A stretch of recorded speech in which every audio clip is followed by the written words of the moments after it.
Bonjour, bienvenue à toutes et à tous dans cette classe virtuelle. En fait, c'est un exercice de style. Je me suis auto-contacté pour faire cette classe virtuelle, simplement pour vous montrer en situation qu'est-ce que ça peut donner que d'animer une classe virtuelle. Et sinon, le thème de cette classe virtuelle, ça va être de parler des petits problèmes techniques que l'on peut avoir vis-à-vis de ces classes. Tout d'abord, on va évoquer les outils. Donc, ces outils, ils ont quelque peu évolué. Et de la même manière qu'on ne va pas enfoncer un clou avec un tournevis, il va falloir connaître ces outils pour bien les maîtriser. Tout d'abord, les participants, on a un peu changé nos attitudes. Ces échanges en classe virtuelle nous amènent à des rapports qui sont un petit peu différents. Donc, on va faciliter, en termes d'icebreaker, des petits moments de pause où on va aller chacun chercher sa petite boisson chaude et prendre un petit temps pour se reposer de l'échange qu'on a eu et puis également faire connaissance. On va aussi faciliter les chats.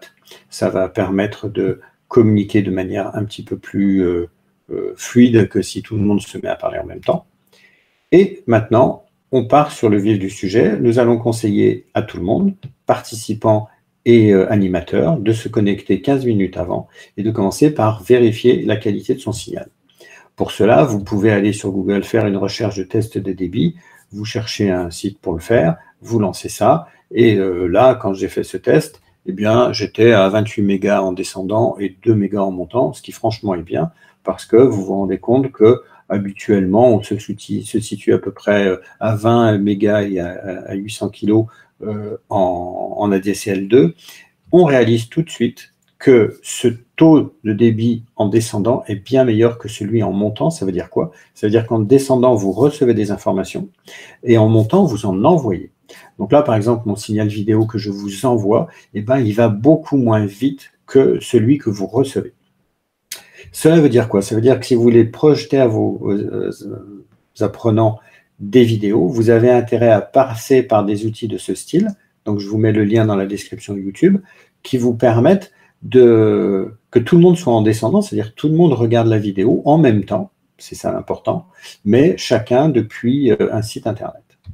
L'autre élément qui peut aider, et surtout ceux qui vous suivent si jamais ils ont des problèmes de débit, c'est de couper la vidéo, parce que ça va permettre d'accélérer un petit peu le signal. Sachez aussi que vos téléphones portables sont bien plus rapides que bien des box, et que vous pouvez, à partir de votre téléphone portable, quand vous allez dans vos paramètres, générer un hotspot et vous allez pouvoir émettre un Wi-Fi qui va vous permettre, depuis votre téléphone, donc émettre un Wi-Fi qui va permettre de vous connecter et puis d'avoir un taux qui n'est pas trop mal si jamais votre box est en rade. Sachez aussi, si vous n'avez pas un très bon signal chez vous parce que vous êtes un peu loin, qu'il y a maintenant des routeurs Wi-Fi qu'on peut acheter pour une centaine d'euros qui sont 4G. Donc, vous allez utiliser un abonnement, par exemple, quand quelqu'un est déjà chez Free, pour 16 euros, vous avez un quasi illimité en Internet. Et après, ça ne vous coûte plus que 16 euros par mois et vous avez une qualité de débit qui est parfois bien meilleure que les ADSL2. Bien sûr, notre préparation, on va maintenant s'intéresser à tout ce qui est notre son, notre micro. On va aller dans les paramètres aussi bien de l'ordinateur que de la plateforme pour vérifier qu'on est bien connecté sur les bons produits quand on a mis un peu trop d'accessoires en même temps. Et puis, on peut leur conseiller aussi de prendre un petit crayon pour prendre des notes, c'est pas mal. On se met en situation de ne pas gérer, notre téléphone est en mode vibreur, tout est bon, on a vérifié qu'il n'y avait pas de livraison, on y va tranquille. On a fait une charte des bons usages, vous définissez les critères, mais tout le monde l'a signé, tout le monde sait à quoi s'en tenir, tout le monde sait comment on doit fonctionner.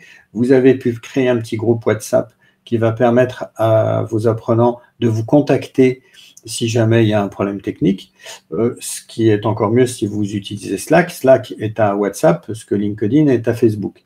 Vous avez aussi Google Teams, si vous l'utilisez comme plateforme, qui là va vous permettre de faire ces échanges.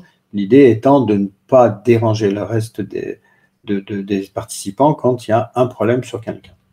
Je vous évoque les questions parce que je vous fais remarquer que vous pouvez très bien gérer en disant à vos participants, comme dans une communauté des pairs, répondez aux questions entre vous. Si quelqu'un est capable de répondre à la question posée, faites-le, parce que très souvent, vous serez seul pour animer, donc c'est difficile de tout faire en même temps. Et puis aussi parce que, voilà mon conseil principal, utilisez 2 écrans. Un deuxième écran, vous allez en trouver un à 80 € et ça vous change la vie. À droite, vous allez pouvoir avoir l'écran partagé et donc vous mettez, vous préparez avec des onglets tout ce que vous voulez leur présenter. Et à gauche, vous avez votre écran principal face à vous avec votre caméra. Vous voyez votre tour, vous voyez le chat, vous pouvez tout gérer. Maintenant, il est vrai que tous les outils qui sont à notre disposition, il y en a pléthore, que ce soit les outils pour animer le cours ou la plateforme. Donc, on ne va pas trop aller dans les outils d'animation, mais plus sur les plateformes. On verra ça tout à l'heure. Voilà, par exemple, quelques outils, moi, que j'aime bien, mais surtout, je vous mets dans les commentaires de YouTube le lien de outis.com où vous avez quelqu'un qui vous fait régulièrement le tour de tous les outils qui peuvent vous aider pour faire de la pédagogie 3.0. Maintenant, on se fait essentiellement un petit comparatif sur ces trois plateformes essentielles. Donc, Zoom, elle est bien connue. Le problème, c'est que ça vous limite à 40 minutes la connexion, donc c'est un petit peu gênant. Et que si vous voulez avoir la possibilité de faire des connexions plus longues, ben, ça vous coûte 14 € par mois. Il y a une solution pour l'éducation qui semble très alléchante, à 84 € par an par animateur, mais il vous précise après qu'il en faut au moins 20, donc ça fait du 1700 € par an. Ce n'est pas encore ça la bonne solution.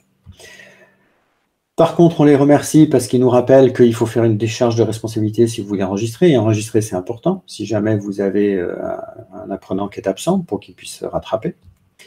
Donc, on passe sur une autre solution, c'est Google Meet. Donc, Google Meet, c'est très bien parce que c'est freeware.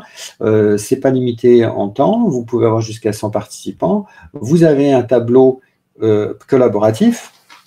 Chez Zoom, vous avez aussi un tableau, mais il n'est pas collaboratif. Il faut aller dans « Partager son écran ». Donc, après, c'est une option. Et puis, il faut passer la main si jamais vous voulez que quelqu'un intervienne sur le tableau blanc. Là, c'est vraiment quelque chose où, quand vous aurez fait votre tableau blanc, je vais vous le mettre ici.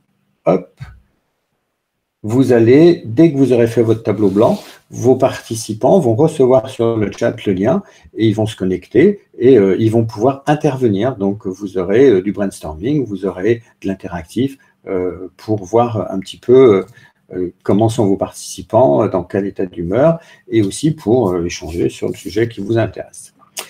Donc, pour en revenir à notre petit Google Meet, pour enregistrer, ben ça vous coûte 10 € par mois, donc ce n'est pas encore une très bonne solution. Et puis finalement, Microsoft Teams, eh bien, ils ont une formule freeware, mais qui vous limite à 45 minutes.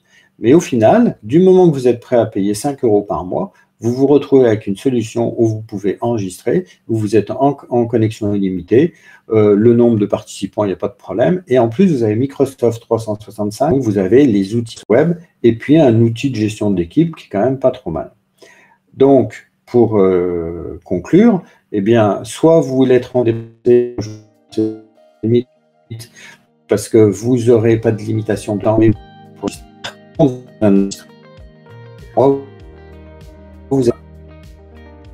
voilà, ce petit exercice de style est terminé. Maintenant, je vous souhaite une bonne continuation et prenez bien soin de vous. Au plaisir.